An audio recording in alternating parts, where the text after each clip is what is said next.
జై శ్రీమన్నారాయణ. మీ శ్రీవారదాసుడు. తొలి ఏకాదశి రోజు పేలాల పిండి తినాలి అని మన పెద్దలు ఎప్పుడూ చెప్తూ ఉంటారు. చాలామందికి తెలిసే ఉంటుంది.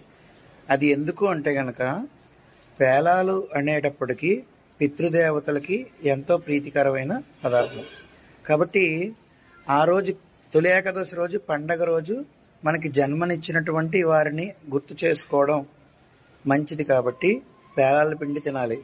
అంతేకాకుండా అసలైన ఆరోగ్య రహస్యం ఏంటంటే అప్పుడు గ్రీష్మ ఋతువు నుంచి వర్ష ఋతువులోకి మారుతుంది కదా.